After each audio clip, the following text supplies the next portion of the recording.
Let me welcome you to the final session of the homogeneous organometallic session.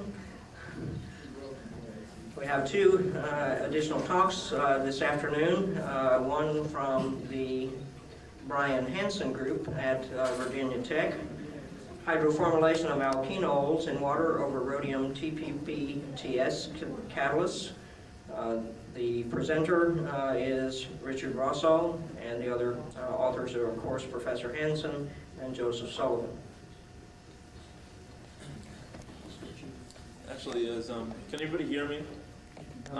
No, I think I can do without it. I'm from New York and I'm Italian, so I'm pretty loud by nature. So I think everybody can hear me. Just turn this on here.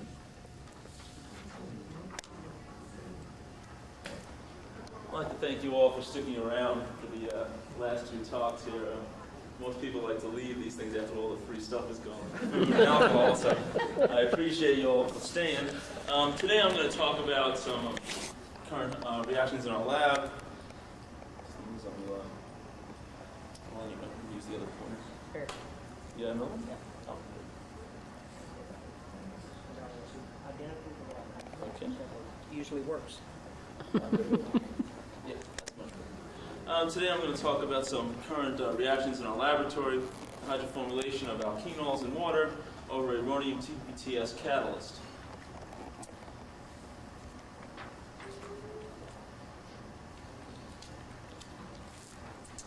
As Joe Marola pointed out earlier, TPPTS, which is pictured here, is simply a triphenylphosphine ligand that has been sulfonated in the meta position on each of the rings here.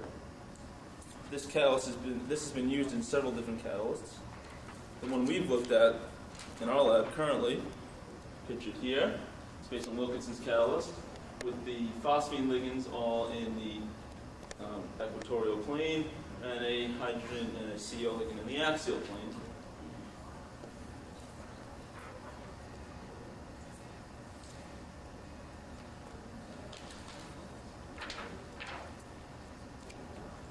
And indeed, this catalyst has been used in industry already.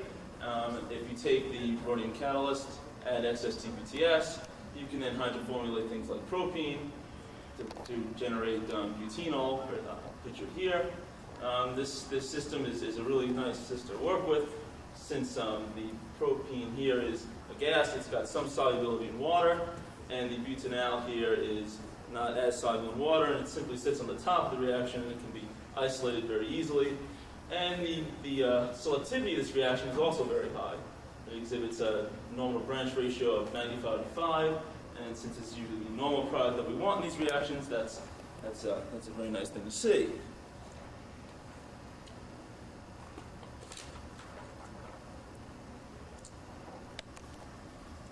Generally in our lab, what we've looked at are two-phase catalysis reactions, where we have an organic phase that sits on top, for instance, like 1-octene or 1-hexene, and in the aqueous phase is where the catalysis occurs. Using this Rh-TPPTS catalyst, for instance. So what generally happens is you have the organic phase is slightly soluble in the aqueous phase, enough so that the reaction can occur, and what you basically get is then you get the product then returns back to the organic phase and can be easily isolated. We've noticed a couple of things in these reactions. For instance, TPPTS, if you add more of it in solution, the normal branch ratio increases. However, unfortunately, this system, due to its nature, is limited, for instance, for kinetic studies, because it is mass transfer limited, the olefin coming into the aqueous phase.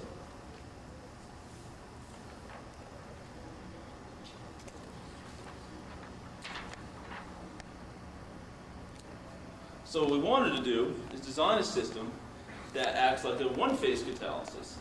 And to do that, we needed to find an olefin that would be completely soluble in water. To do that, we had a polyfunctional group, for instance, something like an OH group or whatever. In this way, then this one-phase system mimics the reaction chemistry that's occurring in the two-phase system, but there isn't any worry about any mass transfer limitations between the two phases. the whole system here is very similar to what occurs in the industrial hydroformylation of propene, which I showed you earlier.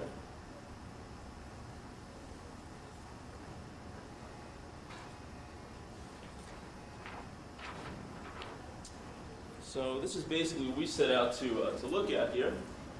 We want to accomplish the following things. We want to identify the products of these hydroformylation reactions with these water-soluble olefins, run these reactions under various reaction conditions, obtain normal branch ratios and, when possible, kinetic data on these systems. And from this kinetic data, we can obtain the activation energies. And from that information, perhaps we can propose some mechanistic data on what's actually occurring in these types of systems.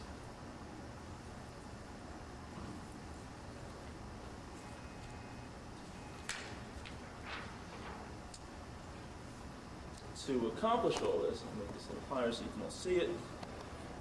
To accomplish this, we use the gas uptake apparatus pictured here, which simply consists of a gas reservoir to hold CO and H2 gas, syngas, and then it's then connected to a gas regulator pictured here, which then leads to a power bomb pictured here, and both the gas reservoir and the power bomb are fitted with pressure transducers, which will measure the pressure at any given time.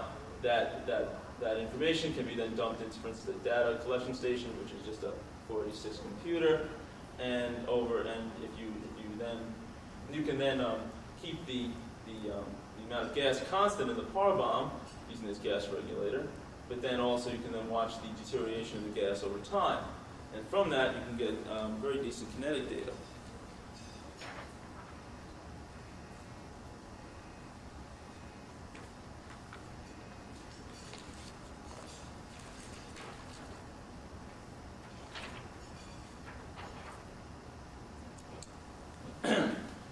The first one of these systems that we looked at is with 4-pentene-1-ol. The conditions that we ran these reactions at are 5 × 10 to the 4th molar rhodium concentration.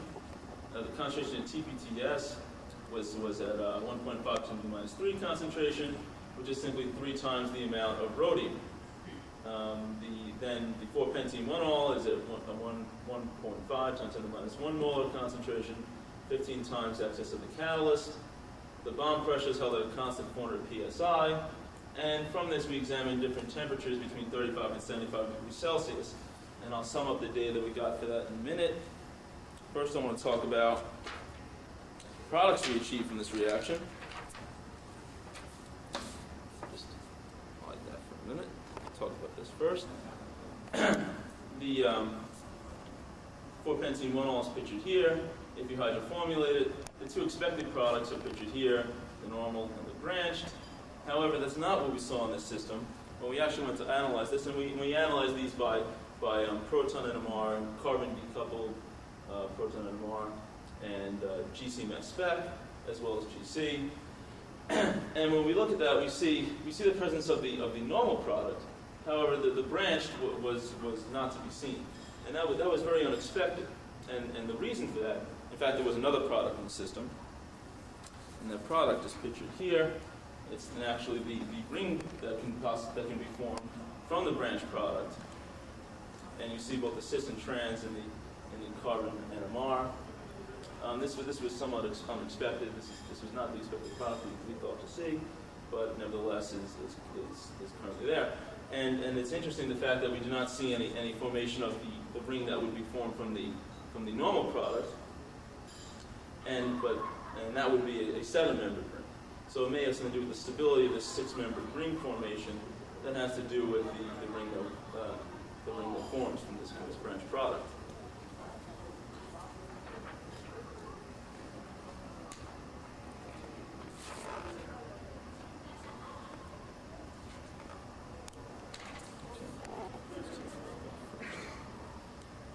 This summarizes the results that we got from using a catalyst concentration of 5 × 10⁻⁴ of these runs from 35 to 75 degrees.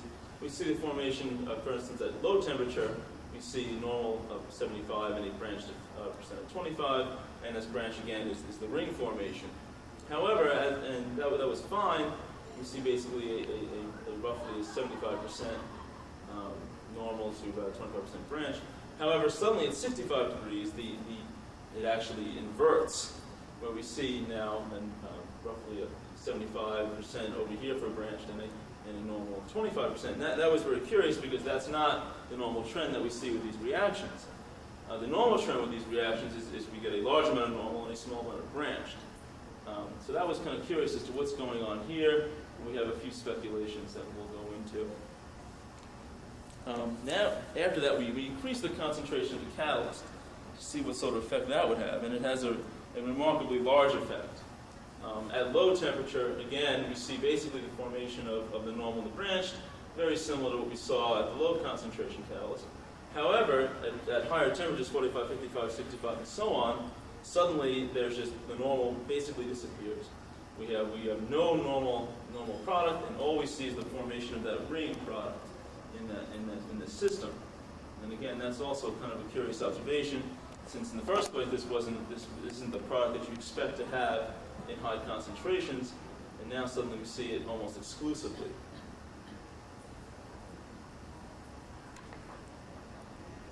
The effect of that can be due to two different things. It can be due to either the effect of the increase in the catalyst concentration, or there's another effect that also goes hand in hand with that, which is you increase the ionic strength of the solution since you're adding this charged species into the aqueous solution here. So what we did is we ran the experiment again at 5 times 10 to the minus 4th catalyst concentration. I said for this time, we doubled the ionic strength of the solution. And we accomplished that by adding sodium sulfate into the solution, since that should be benign, basically to any sort of reaction chemistry, but it increases the ionic strength of the solution. And in this case, we double the ionic strength. When you do that, we see not very much of a change at all. However, one thing you can notice is that around 45 degrees here, at 65 degrees here, where this aversion occurs, it occurs a lot earlier at 45 degrees here. So there is definitely an effect on ionic strength occurring here, but it doesn't look like it's as great of an effect as there is to be expected. So it appears a lot of that can be attributed to just the increase in the catalyst concentration.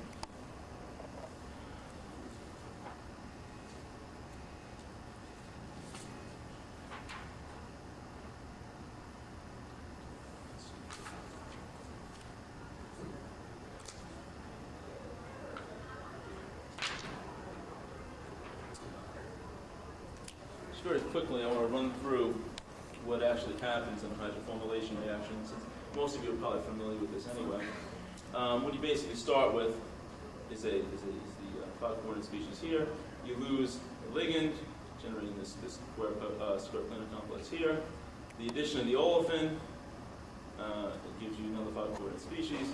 You then can have hydrogen migration, and then CO insertion. And then you then have a coordination site open up for hydrogen to add again, and then you can eliminate your product and generate the catalytic species again. So something's going on in here that's different in these reactions than in the basic straight chain olefins without these OH groups on it. So we assume that this OH has got something to do with the strange product distribution that we're getting in these reactions.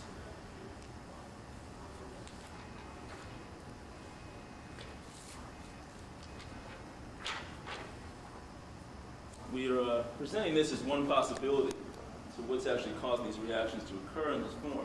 What may be happening is that after you get the olefin on the metal here, what you may actually have occurring is this OH group may be coming back to bind with the rhodium. If you do that with the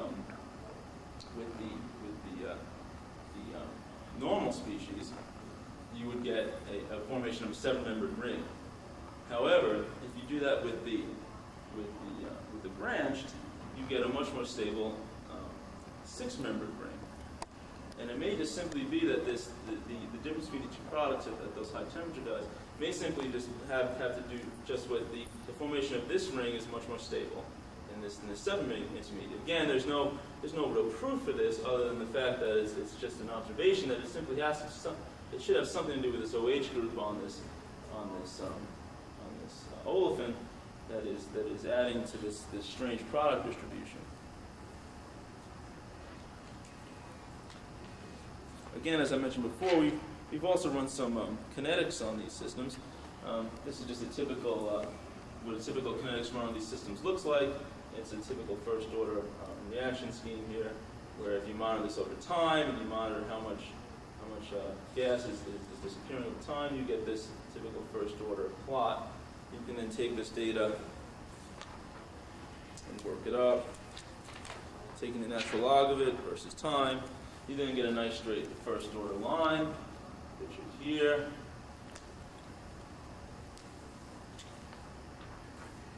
And if you sum these up over all those different temperatures, you then achieve Arrhenius plot, pictured here. Now, it's kind of interesting in that the first runs that we did for 4-penteneol at the low concentrations, we without any added salt, we see an activation energy of 23 kcals per mole, and that's very interesting. The fact that it's very close to what's expected for the normal olefins without any functionality on it. However, if you look here, as you get into I should also mention this curvature, this strange curvature that occurs in these graphs.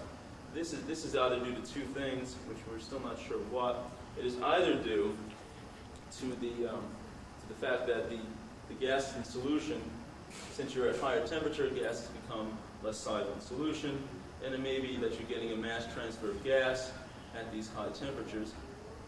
Or it could be the fact that now, somewhere around here, for instance, you have 45, 55, and 65 degrees.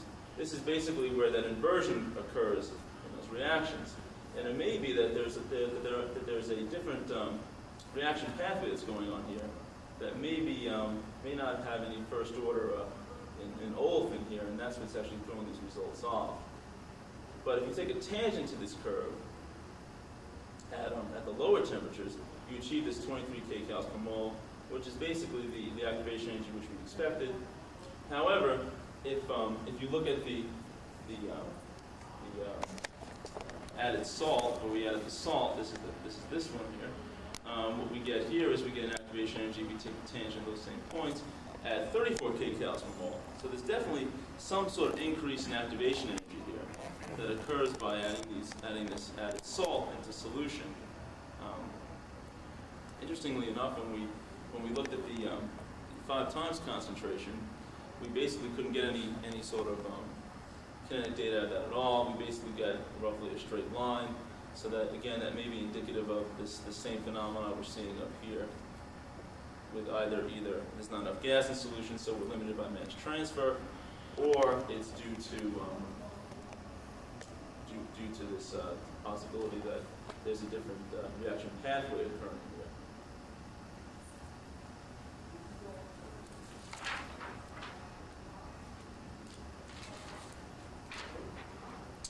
So what can we sum up for what we saw for 4-penteneol here? The first thing we can say is that there's the trend for normal branch ratios is reversed at high temperatures for these systems over, for instance, some other olefin like 1-octene. This may be due to some sort of preferred formation of 6-membered ring over 7-membered ring formation as an intermediate. And so what we decided to do was to investigate some other substrates to establish any trends in reactivity that may occur on these systems. So the next one we looked at was 3-buteneol, pictured here. And the possible products from this reaction, again, a normal and a branch product. However, with these, the normal product would form the 6-membered ring, and the branch product would form possibly a 5-membered ring. And in fact, this is exactly what we see. When we run these reactions, we see no evidence of either of these in solution, merely the presence of this 6-membered ring and these 2 5-membered rings.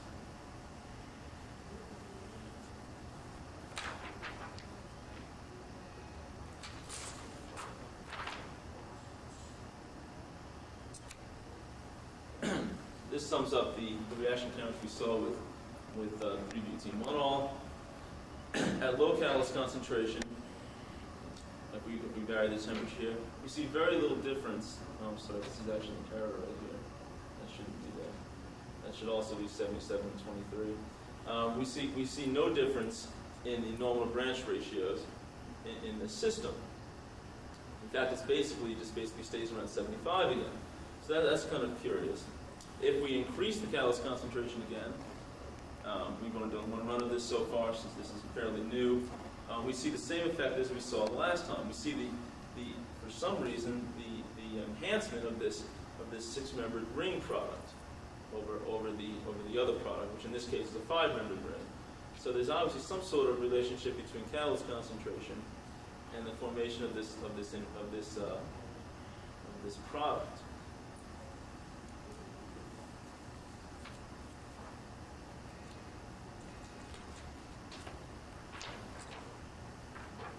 We've also done some kinetics on this system, and another Arrhenius plot. We see now another straight line. However, there's no curvature occurring in this line, and it's kind of interestingly that there's also no inversion of products in this line. So again, that's another thing that leads me to believe that perhaps that's a different pathway that's occurring there. The activation energy of this comes out to about 24 kcals per mole, which is again very similar to what we see for the straight chain olefins, like 1-octene.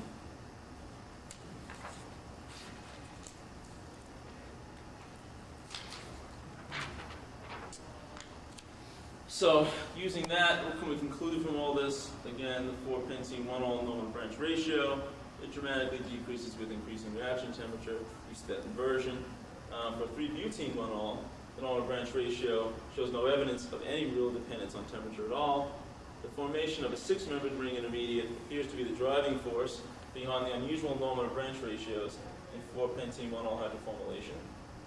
If we increase the catalyst concentration in these systems, it increases, in both cases, the 6-membered ring product.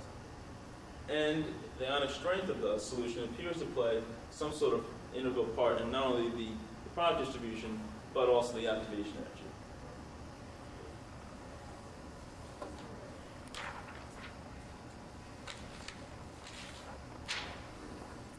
Just want to acknowledge a couple of people here. One is Dr. Brian Hansen, who basically headed this project.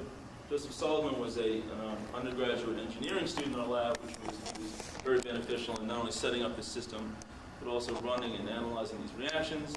And finally, the NSF for the grant, the money to do this reaction, these reactions in this chemistry. Any questions you might have, I'll be happy to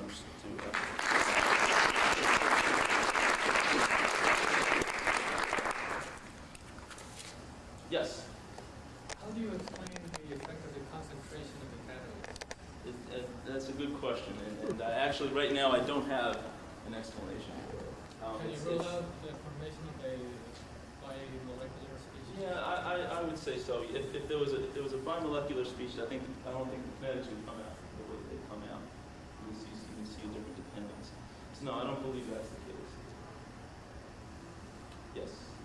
Have you taken one of those ones at the higher concentration where you get the funny results part way and analyzed your olefin isomer? For instance, like stop the reaction and look Yeah. at No, actually we haven't.